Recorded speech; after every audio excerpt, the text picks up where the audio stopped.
This is a tough one to talk about. I don't see any way around it. And let me apologize in advance to those white men who I am acquainted with and respect and love. But you've got to speak what's true. Pedophilia, victimizing of people who you have power over. In this case, the victimizing of children who you have power over. Has anyone noticed that in every arena, it is rich white men who dominate the field? We know Epstein, where it's so distressing that some of the richest men on the planet habitually sexually abused children. SA'd, I think I'm supposed to say, children. And they were tied together in secrecy, in keeping each other's secrets for decades. They were tied together financially. I think it was, if you deal with me financially and you become dependent or become intertwined, you're less likely to ever reveal anything about the things we've been doing in the dark. The same sort of ethic is true in churches, the Catholic Church, which for beyond decades, a century, kept the secrets of the white male priests who were essaying children. The same is true in small pastorates, small churches, where the pastor has a lot of power. Don't anybody say, oh yes, but it doesn't just have to do with that. I mean, a lot of women, still support these people. Sure they do. As long as women are in any way financially dependent on men, they're going to go along with almost anything, and that's just the truth. The latest, and I saw this morning on TikTok, and it was so distressing. The whole latest thing about we're going to declare certain occupational fields as not professional fields. I heard that and I thought, well, that's the dumbest thing. That has no point. What is the point of that? Well, the first thing I looked at was that, if you look at the fields, and I wrote them down, it's like master's degree in education, a CNA, which is a medical helper, physician's assistants, social workers, occupational therapists, physical therapists are no longer, and there's more, they're no longer, I thought they had one thing in common. They were the fields women were in. Now, what does it matter? It matters because if they are declared to be not professional fields, people cannot get financial aid to assist them in getting the education necessary to go into the field. Got it?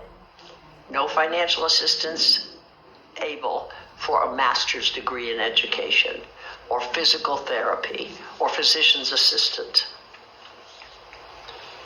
And why does that matter? Reason one, these are fields dominated by women. These are ways women can become financially independent, can become able to support themselves and their families. But number two, I didn't even think about till I saw it this morning on TikTok. And creator, forgive me, please, for not noting down your name. These fields, every one of them that I named, are mandated reporters of child abuse. You get me? The white male federal government is saying, they're not real fields anymore. Every one of them is mandated to report signs of child abuse.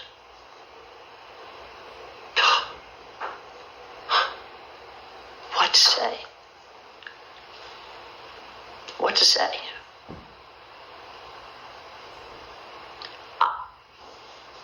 White men are the problem.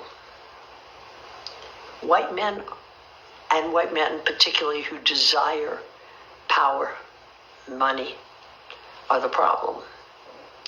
White men who cannot control their urges are the problem. White men who present a face of honesty and rectitude and caring, but who aren't, who are essaying children, are the problem. The secrecy is the problem. God help us all. Hey y'all. So what did y'all think about that video with Miss Jean Peelen and everything that she said about the PDFs and who they basically are? Miss Jean was even bold enough to take it all the way to church, which it's not a secret, right? It's what we hear about all the time, but for some reason people still flock to that church, but or to that faith, that religion, I should say. It's interesting because although she's basically calling out the head, right?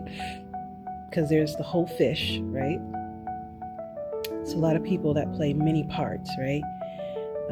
But it's like she's calling out the head of the FiSH because she's saying that this is where it stems from. Yeah, they're not the only ones, right? I feel like once you release a poison in society, or maybe I should say an infection, right? A dis-ease. Once you release that into society, it will affect many people in different ways, right? And one way of releasing that dis-ease, that infection, is by victimizing young people who grow up and become conditioned to that kind of behavior, to the point where they may think that it's normal, that it's okay, because it happened to them probably the majority of their life. And although they suffered from it mentally in ways that they couldn't really explain, and physically, right? In ways that they really couldn't explain, they didn't know enough to be unconditioned from it, to be deprogrammed from it, right? So then what happens? They go on and they do it to someone else, right? They victimize a child because it was done to them. And that's how cycles continue, right? That's how cycles continue with domestic abuse. It's how cycles continue with all kinds of toxic things, right? And people have been talking a lot about generational curses, about breaking generational curses, about generational curse breakers, who are usually the black sheep of the family that take a lot of flack, a lot of shit, right, from their families, because there are people in the families that don't want you to disrupt what's going on. They don't want you to break the generational curse because a lot of them are still programmed, are still conditioned to certain toxic traits, right? And they may feel, I'm still getting over a sickness, and they may feel that it's okay to continue it, right? It's okay to continue the toxic trait. Or maybe they are older now and, their shell has hardened and they don't feel like they're going to change, especially if they're in their 60s or 70s, 50s, whatever, right? They feel like this is who I am and I'm not going to change and that's it. And so they continue passing on the traits, and they are combative against anyone in the family who is trying to break the cycle, right? So although Miss Jean was talking about the head of the fish, the head of the fish has definitely done a lot of damage, because it is definitely something that's throughout the nation, throughout the world. I don't know how you get a grasp on that, but I do know that in order to make changes that will be positively effective in the future, you have to start somewhere. And you have to start by implementing laws that will hold people accountable, all people, not just little people, all people accountable for the things that they do, right? Kids are the most vulnerable people in our society, and a lot of people know that, which is why they take advantage of them. They prey on them. They brainwash them.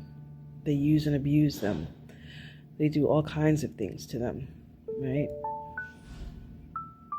And it's sad. It really, really is. And so I commend Miss Jean for speaking up about this very sensitive issue. You can tell that she really didn't want to, and she was almost fearful of like insulting the white men that, you know, she loves, you know, and cares about. Which is interesting. But she came out and she said it, and I would like to know what your thoughts are about what Miss Jean was talking about. Do you believe that who she's saying is the head of the fish is really the head of the fish? And if that's the case, how do we change it? Comment, y'all?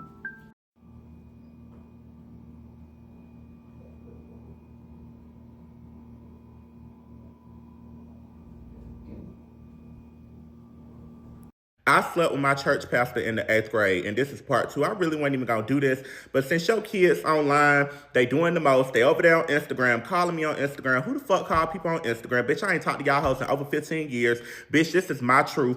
I'm telling what the fuck went on in my life. But since Jadarius, bitch, you want to play with me on this internet shit, I'm finna go ahead and get into it. Let's really wake it up. You on Instagram, you and your sister and your brother on Instagram talking about some, oh, he lying. Y'all know my daddy ain't with that fucking shit. Oh, was it fucking shit when he walked in on me jacking you and your brother off?